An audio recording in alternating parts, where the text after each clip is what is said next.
So, but what about the female experience do you think that like dudes watching this can really help themselves in understanding to kind of push the agenda forward, or in the agenda of maybe healing some of the interactions between both sexes? Right. Is there any tidbits that you can call out that you think would help in that discussion? I'm trying to think, because honestly it took me a long time to get to this point. Like I've been talking to my cousin about this for a long time, like at least over a year, because I couldn't see it. I could not understand. It took a year. Yeah.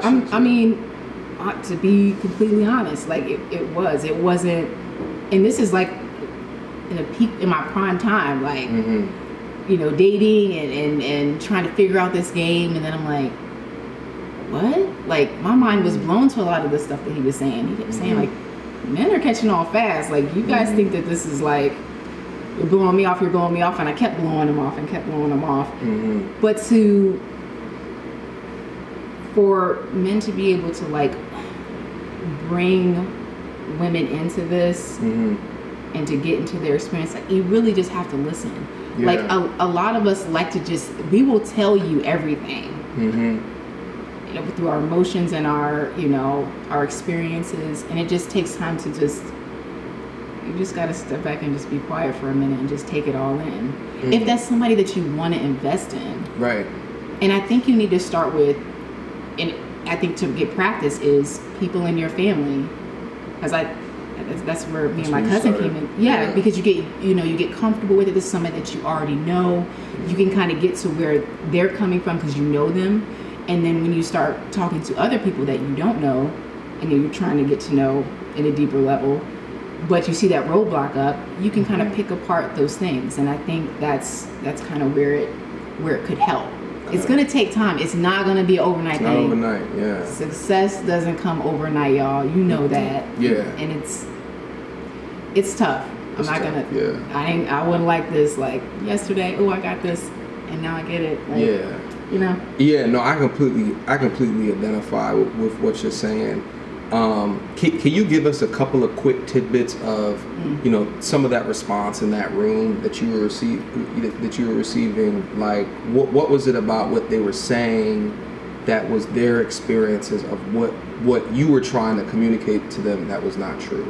So, one thing that like stood out was they don't understand all the things that we do as women, and now you want us to like take a step back and see where you're coming from. Like you don't understand how much weight is on a black woman's shoulders. You know, that is like the first thing that came to play, and that's where it was like, whoa, you're right, like there is a lot. But we both come from, you know, black men and women come from a lot of stuff, a lot of heavy stuff that weighs on us. And we don't take time to really like listen and comprehend what the other side is really saying. Like they came full blazing, like, well, we feel like this, and they don't even see it. They don't even understand. They don't understand. That was like the heavy thing that was like weighing. I couldn't even get anything else out about it because of the reaction. Yes, because of the reaction. Yeah. And like I said, I reverted back for a minute, like, whoop. Right, right. Because I mean, but it makes a lot of sense. Like, you know, but they answered it in a way which I think is true. Like, it's, you know, I think that we're both put under immense pressure. Yes. We're both put under immense scrutiny.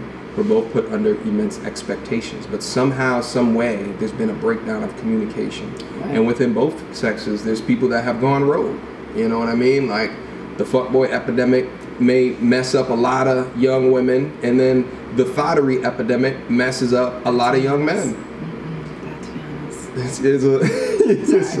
So, and then, you know, you mix and sprinkle different actors on both sides in between that perpetuate stereotypes and, you know, help push together an agenda that is self-centered and not self-righteous. Right. So, I agree. So, yeah. So, I think we beat this one into the ground as much as what we can. So then it's not even the last one. I just clicked read more, and there's more. Is there any hypocrisy in the male outrage over female hypergamy when men pursue beautiful women in similar fashion? Are you familiar with hypergamy? A little bit. Okay. Is there hypocrisy in the male outrage over female? So the male outrage that a woman will select the money. That women select that. Like when men pursue beautiful women.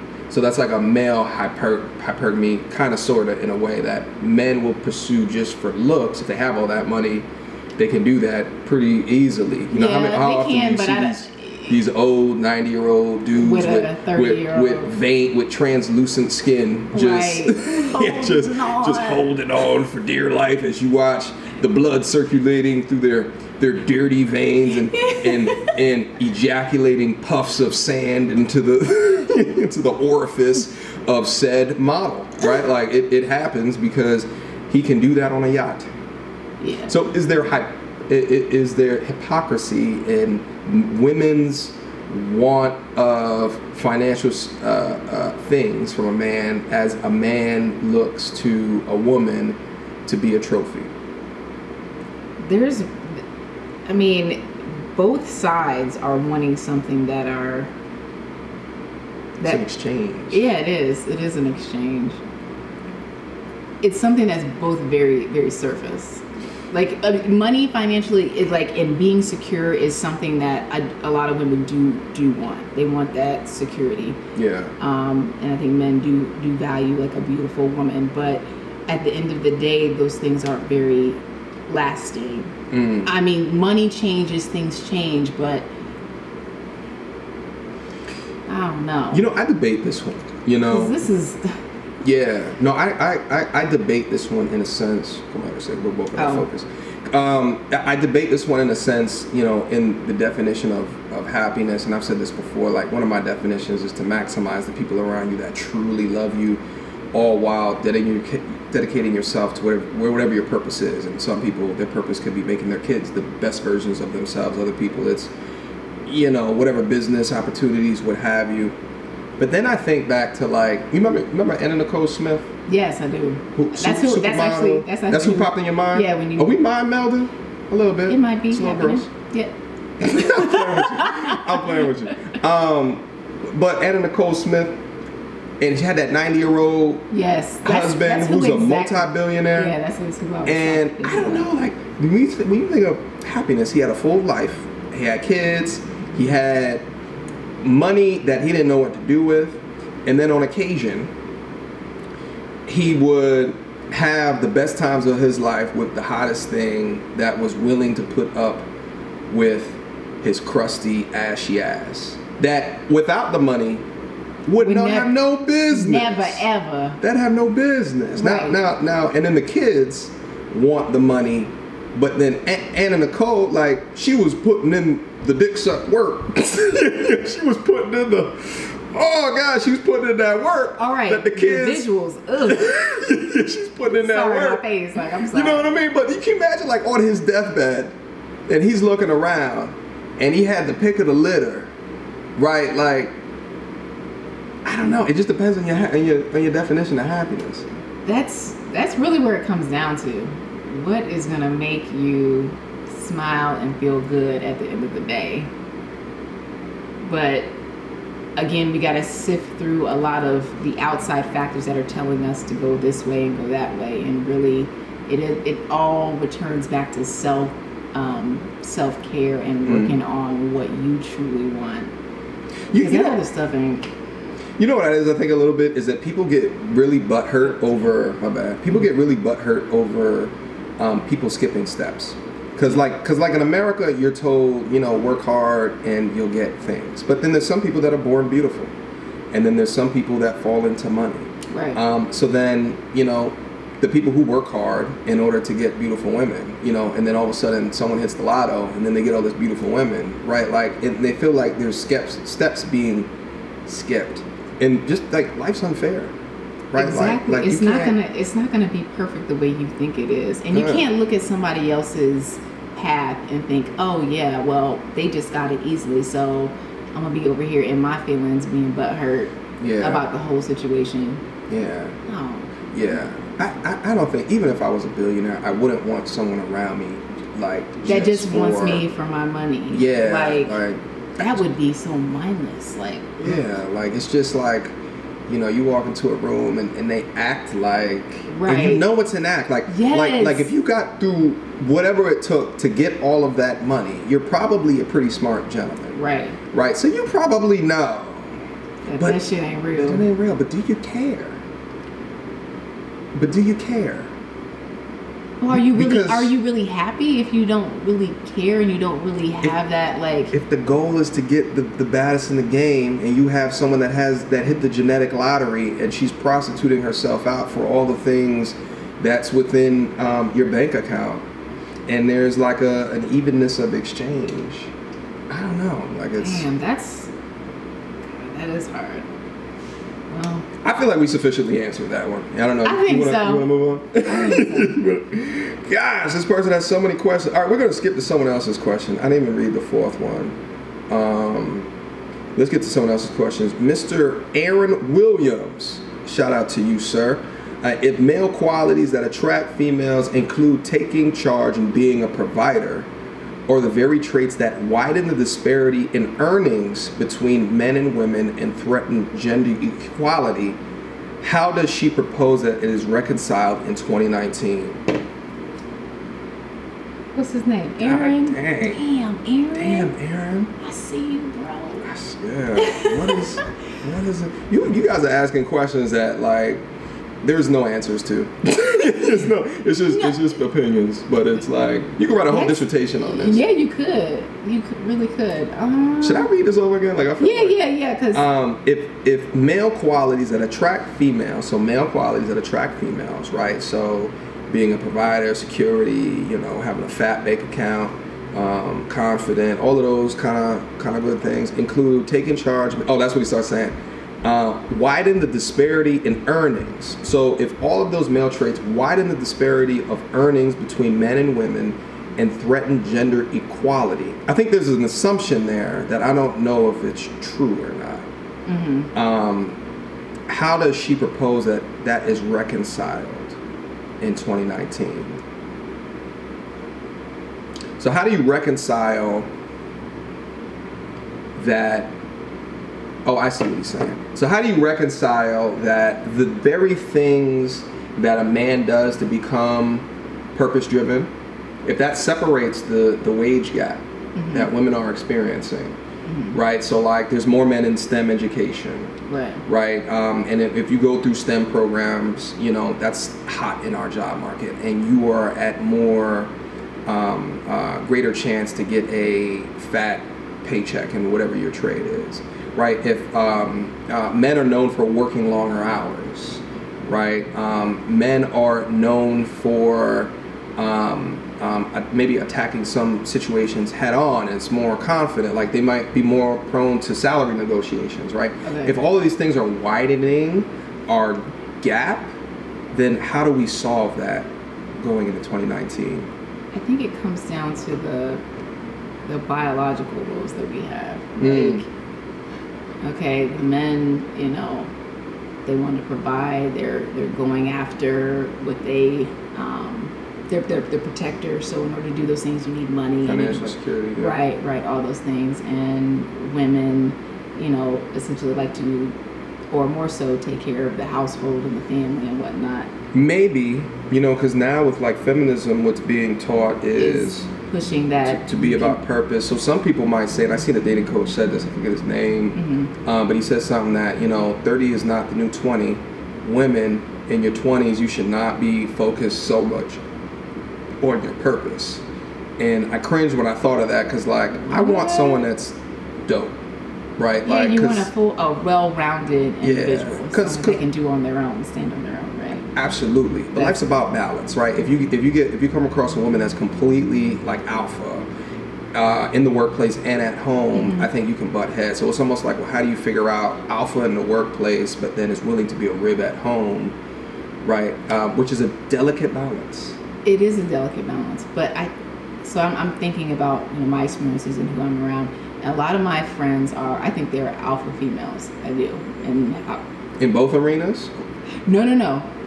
At work. At work. Yeah. But they definitely want somebody to lead at home. Mm-hmm. But sometimes it's hard to transition and let go of what they do at work and what they do with their friends and everything else. Mm-hmm. So when they come home, it bleeds into that. Yeah. So just having that understanding that, hey, we need to maybe check ourselves at the door. And if that's what you really want, because deep down inside, biologically, we want that. We want somebody to lead us. Mm-hmm. As much as we bark and we oh, I want this, I'm trying to do this. It's check yourself before you wreck yourself. Because I think a lot of us, we do that. Mm-hmm. And I can see it. I see it all the time. And I think that's one of the reasons why I'm able to I have all these friends that are these alpha females, and they can, how am I trying to say? They can try to take the leadership even yes, at they home. do, and because they do it with me, and I'm like, girl, you better not say that shit when you go home.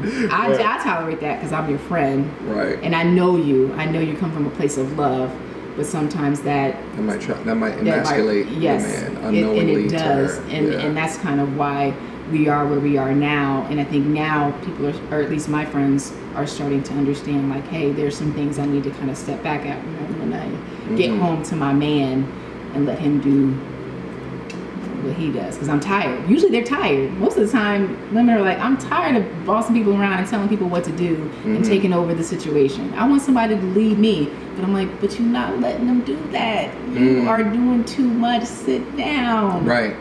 Well, I think, and we'll wrap up this question. This is probably the heaviest question. It took us a little bit of time to wrap our minds around it. Right.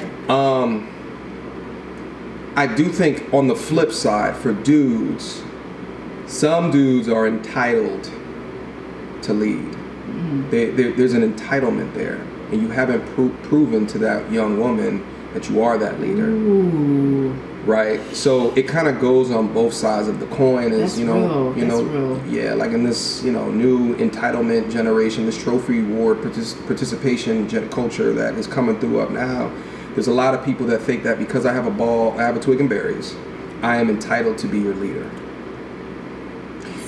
Damn, I couldn't say it any better. And that was one of the things in our conversation with my friends, is that some men think that they're already, well, I'm supposed to have all this. Yeah. And I'm supposed to do all this. And you haven't proven anything. You don't understand financial literacy, right? You don't understand the importance of integrity. Right. Right? You flip-flop and you flake on decisions, right? So that causes her to question, and then if she bangs with you, if she still thinks that you're high value, she'll try to take over some of those decisions. Real quick. Especially as soon as if you they got see a strong you, one. oh yeah, they will see it, and they will try to fix that, and then you're gonna get in your feelings, and then you're gonna be hurt because she's gonna keep fixing it until it's done. Yeah. So it's just all about working. And practicing and seeing those things, and if that's what you really want, you gotta work at it. I mean, and that's generally why it's one of the reasons why younger women typically look for older dudes, because they're more experienced in being a leader, right? In a relationship capacity. It's also because generally as a dude gets older, there's less fuckboy qualities as well. But maybe. Maybe. Right. I think it's a different era now, because we waiting a little bit longer. You know what I mean? So some of those qualities it's real out here. They are waiting a little bit longer. Yeah. Your clocks are ticking. Meanwhile, as we work on our purpose, we can reach down to the younger 20s, even though we're getting to the 35 pluses, and we're getting to the 40 pluses, because they're still looking for a dude who can really be a leader. Listen, I'm 40. I've been leading now for 20 years. Look at my resume. Strong leader. Come over here. I got you. Next question? Yes, next question. Damn. I know. These are good, y'all. These are good. Thanks for the questions, y'all. I'm going to have to make this into 2 parts. Yeah. I'll make this into 2 parts. We'll keep going in that. Okay. Prince Solomon. What up, my G? Tell her never to switch up. I love it when a woman displays the ability to reason versus displaying emotions. That's one of the few traits I look for in a woman. I could tell she has a good head on her shoulder just by watching you guys break down the AMS video. Good video. Oh, there wasn't a question. It was just a statement. Oh, thank you.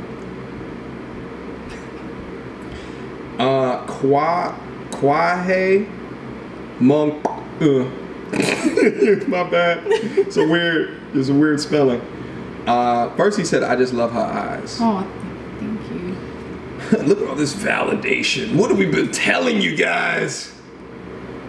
Look at her blushing over here. I'm turning red, sorry. Yeah. I would like to know, has she ever been played by an alpha male before?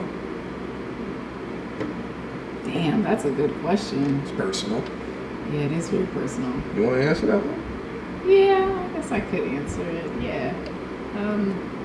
Seeing some of these videos and like hearing some of this stuff, I think I have. Oh, you wasn't even aware? I wasn't even aware. Because I think I really, really try to believe people are putting their best foot forward. And when you spit the game and you're like, oh, you know, I like this about you, da da da da. I'm like, oh, he really does. And you go back to that whole, I'm the only one that he's talking to. And then it's like, nah, girl. You ain't the only one. And then I was like, shit. God. You got. But it's like, and then I more so felt disappointed that you didn't really get to know me, because I feel like as an alpha man, like they have a lot of things that I would like to learn. Like if somebody has a grasp of a lot of information, it's like, man, that's very attractive. And you just cut me off because you was just trying to do your thug thistle. Your thug thistle. I don't know. Do kids say that anymore? I don't believe so. You brought it back a couple of. Can you edit that? Sure, I'll edit it. Rude. A little bit. All right, you ready for the next question? TD20. What up, my G? How important is the first impression with a man to you?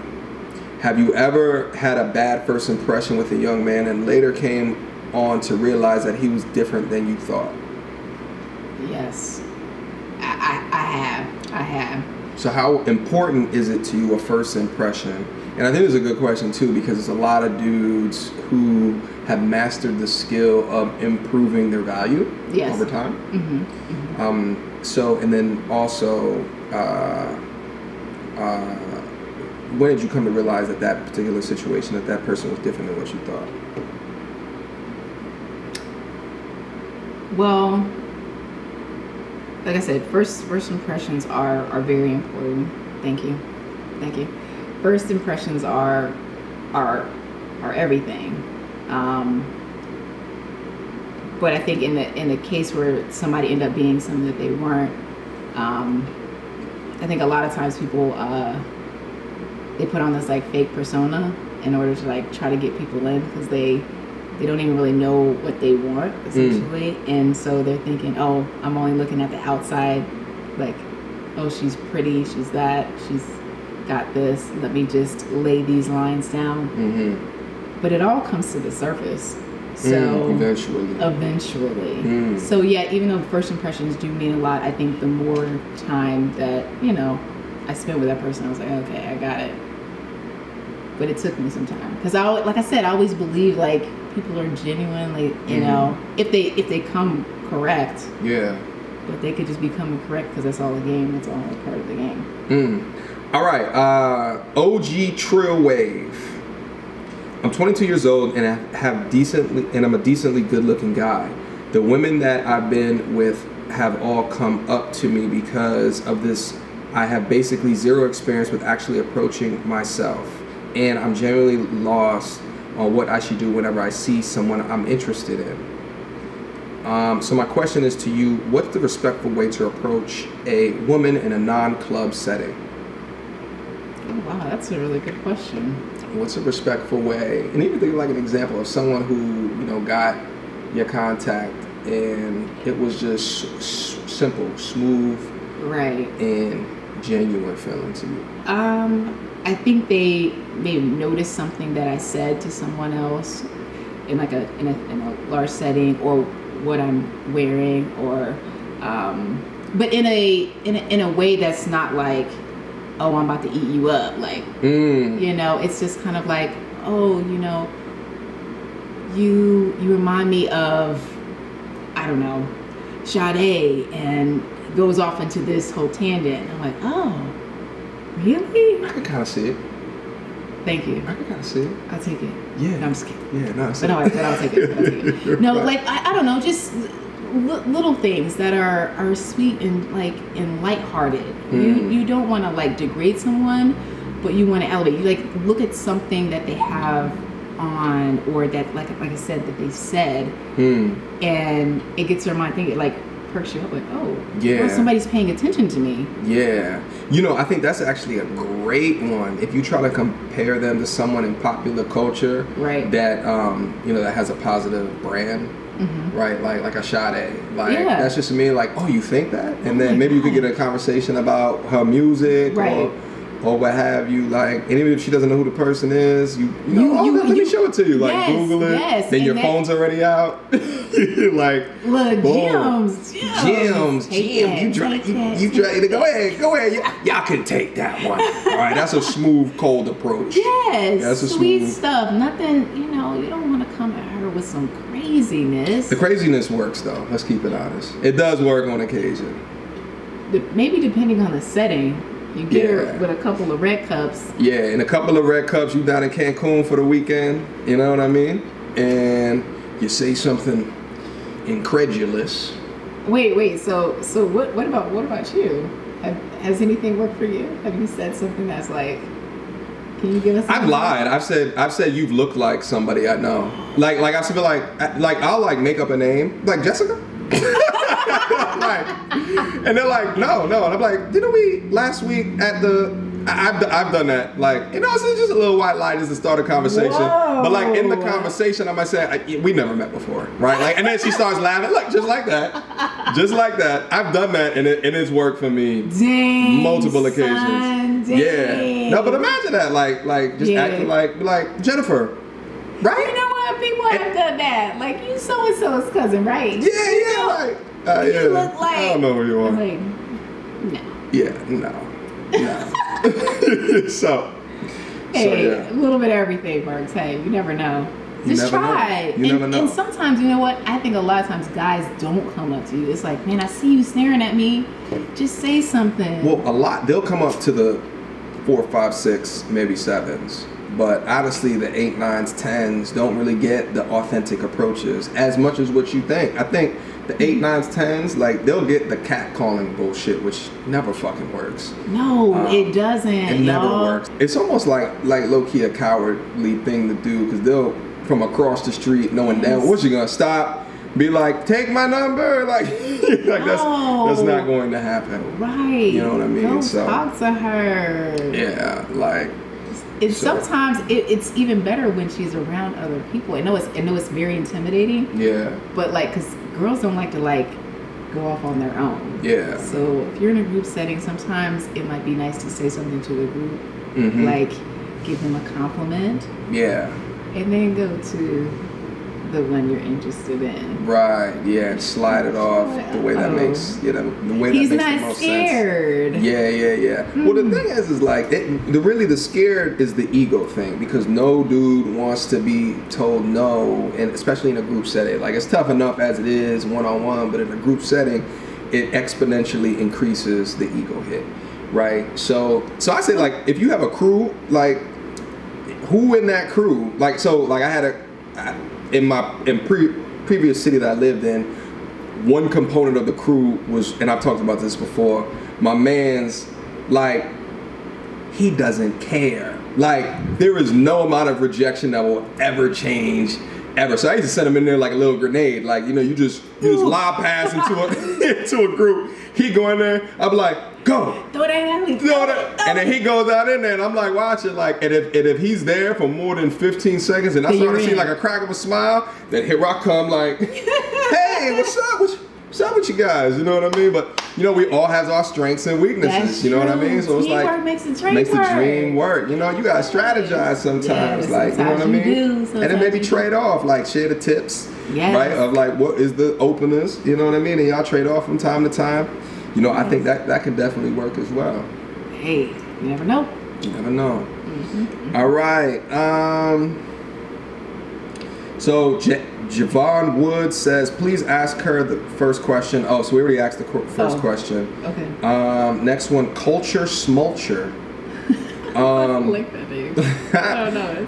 As a very attractive woman, do you feel to date, in parentheses it says, or settle, separate question, bro, a man that is equally as attractive as you or more attractive than you? Okay. All right, so let me reread that. As a very attractive woman, do you feel to date a man that is equally as attractive or as you or more attractive than you? Or would you settle with a man that is significantly less attractive than you? Please ask this question, bro, in caps locks. Ooh, so this is the aesthetic question. Right. So I literally was talking to my best friend on the phone about this. And I felt like I'm trying to get away from just the aesthetics and like the person's actions. Like I'm older now, so looks did get me first, and that I think I had like a type for a long time, and now I'm trying to get away from that because it's not really working. It's not. So I feel like I'm paying more attention to the person's actions instead of their looks. I mean, yes, I would like to be attracted to them, but I do think that if you come with that interest and we have the commonalities there, then he could be less attractive, and but his personality makes it so much better. If I can really be myself, like a lot of people, very attractive folks, I'm not gonna put anybody out there or anything like that, but you don't have to sometimes actually develop your personality because you're so attractive that people just come to you. Right. And that's just really empty. I don't. I've met so many attractive guys, and they don't pay attention. They're all about themselves. Very much. Well, I got 5, 6 of them back there. So you're not. Oh, okay. Well, peace. Let me go to the next one. So that gets really frustrating sometimes. So I think for me, again, it really goes with the actions and the interaction. Got it. Yes. When I first read this question, my first thought was it's a difficult question to answer because attraction can be relatively subjective as opposed to an objective metric. Right. Everyone can consider beauty on different levels, but there's some objective truths within beauty. You can definitely tell the difference of someone who's deemed unattractive versus someone that's attractive. Right. So I feel like it's probably tough for you to settle on this because could you ever really look at someone and say, yeah, this person is way more attractive than me? Yeah, that's hard. Yeah, that's a tough question. That really is hard. Again, I'm gonna go back, and I'm just being completely honest here. And where I'm at, before I was pretty shallow. I'm not gonna lie. There was a certain type that I would go after, and what's your type? So tall, athletic build. Yes, because I play basketball, so I'm he's got to be taller than me. So you like six packs? Yes, I'll admit it. But all that just goes away. It's not what it's all about anymore to me. It really did. I'm still single out here trying to shoot my shot with the same ones, and they're we'll get out the way. I got plenty. You're not trying to do what I'm doing right now. The personality, the depth isn't there. So that gets old. Like we ain't talking about nothing. We just looking at each other. It's real. So.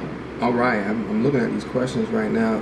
Bruce Leroy. Bruce Leroy. I see you, Bruce. I see you, Bruce. It's a good movie. Yes. Classic, in fact. What? Let me see the first one. So like he had 3 different comments. The first one was these niggas in here simping hard as shit because it's you. But it's cool because it's Tiff, baby.